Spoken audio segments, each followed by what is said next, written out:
Day 2. My wife cheated on me but thinks it doesn't count because she did it before we got married. Last night I got home from work. We started talking at 6 p.m. and finally ended around 2 a.m. In that time frame we laid out a lot of issues that have been present and what or if we are both willing to do to move forward. Starting today I'm living with my brother for the next while. She is understandably upset by all of this and I am making an effort to communicate openly with her so she does not feel abandoned or neglected. I laid out the fact that while I absolutely was upset about the cheating and yes I still consider it cheating, I was equally upset by her lack of consideration for my feelings on this. I told her that I resented being told I was immature and a child for something that objectively speaking I had every right to be upset about. Her response was to apologize and tell me she was in the wrong and that while she admits fault and sees what I'm saying that at the time she had convinced herself that because we were married that I was wrong to be upset about something that happened beforehand. Now she sees where this is wrong. I then told her that I felt very disrespected by her associating with this guy right in front of me and that I felt humiliated having to shake his hand. Her response was to once again apologize and she said that in her mind at the time she felt like she was trying to show me that there was nothing there. She said she felt like if she avoided him or acted shady around him that I would be more upset. She said that out of all of the things this is the one that has hit her the most in the face because even her sister has told her how poor this was for her to do to me and she was deeply hurt by this because it had hurt me which she never wanted to do. I then talked about her lack of remorse over being with someone else while we were together. Her only response was to say that she was very sorry, how that at the time she just used very poor judgment and if she could go back and change the past she would. Then came the talk that got the most discussion. How I felt like she really wasn't sorry for anything but that she was just sorry that I didn't just shrug my shoulders and say that everything was going to be okay. That there were going to be repercussions for what I consider to be an act of betrayal and then an act of not caring about me. She admitted that when we got home after the event she started to realize that I wasn't going to let this go and then as time went on she knew that this was an issue. Her first instinct was to be mad at me for being mad at her. But then realized even from her own point of view how stupid that was. But again she had it beat into her head that she was my wife and that I should easily forgive and forget something that happened way before we were married. She also admitted that when it became real she frankly outright panicked thinking about losing her marriage. Nobody on either side of her family is divorced so she could be the first and she admitted to that being a big factor in her panic attack. But as the week has progressed and she has spoken more to her family she is seeing that what she has put in her mind about marriage isn't the end all be all she thought it was. She also did really feel bad about bringing the guy around to me. However you will notice which I did too that she never said she felt guilty about being with him. I have set out the following steps if we are to reconcile and it is totally up to her if she wants to stay together. I don't care how illogical it seems she is to never have contact with him again. This is an absolute for me and a deal breaker and I was absolutely clear on this. We have to have couples therapy. While I am living with my brother we are still legally married and this is not an invitation or excuse for either of us to see anyone else. Again deal breaker in a second if either of us uses this as an excuse. We start over. To a point. I have to view her differently now, even if I didn't want to. I can't just forget that she chose to cheat. So that's where we are now. We are going out on a date Friday night, which she is really looking forward to. I have no idea how long I will be with my brother, hell I may not make it past Friday, but if nothing else I feel like I have some control here which I felt prior to the talk I had almost none. In the end I held her for a long time and we slept together. I do not want a broken woman. I want her to be my partner for life but I do want her to know that to be a partner she has to equally care about my feelings as I do hers. Can't take my husband's apologies anymore. Despite the fact my husband always claimed people who believed in ghosts lacked intellectual depth, he insisted on joining my little excursion. But I wasn't upset by this. Quite honestly, I've been banking on Jack inviting himself. Look, I'm not blaming you for what happened, he said, as the two of us strolled along the beach, ankle deep in the water. It's just I've told you before, I need 20 minutes to decompress after work. All I want to do after getting home is relax, not have you jump on me about every little thing. You're right dear. Jack kept to my right, further out. Nearby, white surf repeatedly crashed against black rocks, sending up hissing columns of foam. Only the thinnest slither of sunlight poked out above the horizon, and every so often I glimpsed a pale shape cutting through the waves, toward us. Plus, Jack continued, now agitated, I was still upset about those messages I found on your phone. Do you have any idea how much they hurt me?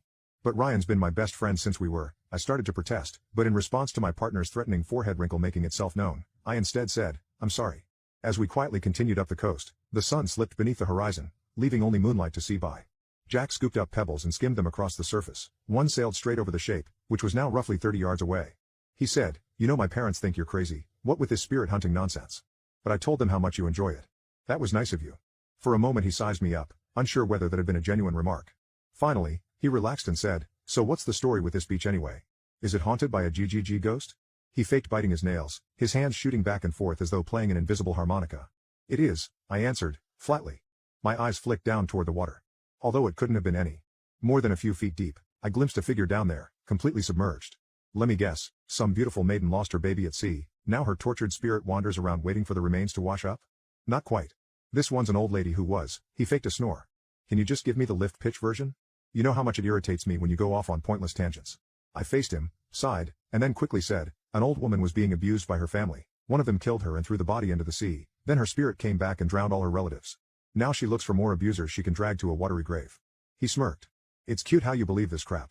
I wanted to respond to this condescending remark, but became too fixated on the silvery, rotted hand stretching out of the water. It turns out my ex-best friend is an adult baby. I found my only friend in a fandom space for a television show I was involved in. We both made videos in the community, so naturally we found and became fans of each other. It started out with an occasional greeting, and ended in a place where we were talking every single day. I was really happy to have a friend and I could tell she was too. Because we were close, we shared more personal stuff. She was usually very secretive about her past. She had told me she had been a content creator with very parasocial fans, and wanted to step away from that. She did show me some photos of herself and videos from live streams she did, but I knew she was very guarded about her past, and I wanted to respect her privacy, so I never tried to reverse Google image search anything or do any kind of background check. She did open up to me about having a past in adult entertainment work. She made it clear to me that it was in her past, she was in a bad mental state when she was doing it, and she doesn't ever want to do it again. I told her that her past in adult work doesn't make me think any less of her, and I was happy to hear she was in a better headspace now. There were things I noticed over the course of our friendship that were pink flags in my eyes. She was immature at times. She was financially irresponsible. She told people that she was in college, which I didn't question until I learned she had no plans to pay tuition, meaning she was straight up telling people online she was more educated than them despite literally not being enrolled in college or taking any action to become enrolled in college. She told me she made a residual income from YouTube. Because her parents take care of her, she would immediately spend this money on albums, stuffed animals and graphic novels. No savings whatsoever, even for the college she claimed she was going to go to. She's an adult, so I wasn't going to tell her how to spend her own money, but as someone 6.5 years her junior, I was surprised to see her be that much worse at budgeting money than me. One day, 10 months into our friendship, she confessed she had a crush on me. I knew we were romantically incompatible, partially because of the things described above. I decided to word my rejection nicer, and say I just wasn't looking for a relationship at the moment. Things actually seemed to be fine. She was obviously upset, but I assured her that I still cared about her and wanted to remain friends. I towed the line between giving her space and providing her comfort for the rest of the day.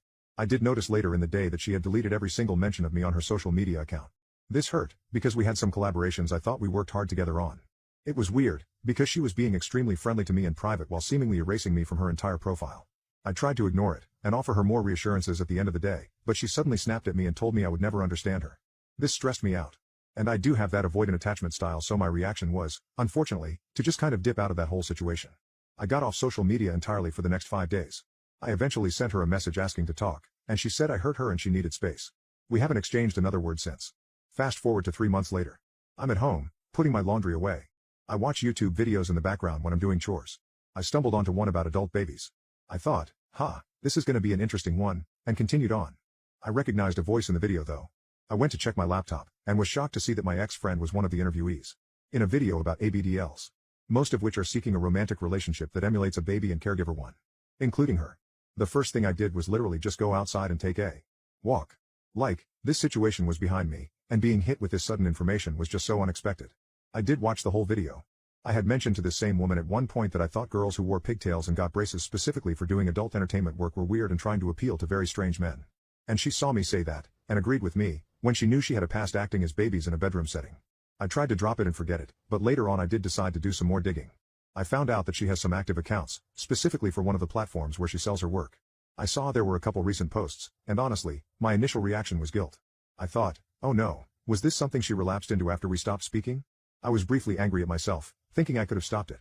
Only to scroll further and find out she was active on there for the entirety of our friendship. So it being in the past was a bold-faced lie. It's also where all her income was coming from. If she were saving it or spending it on something essential, I could understand continuing it. But I knew for a fact she wasn't. Was the whole "it's in my past, I was in a bad mental state" spiel a lie?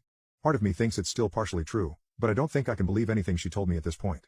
The way she hid this from me by essentially watering down the truth as much as possible, really hurt. And it made me recontextualize our whole relationship.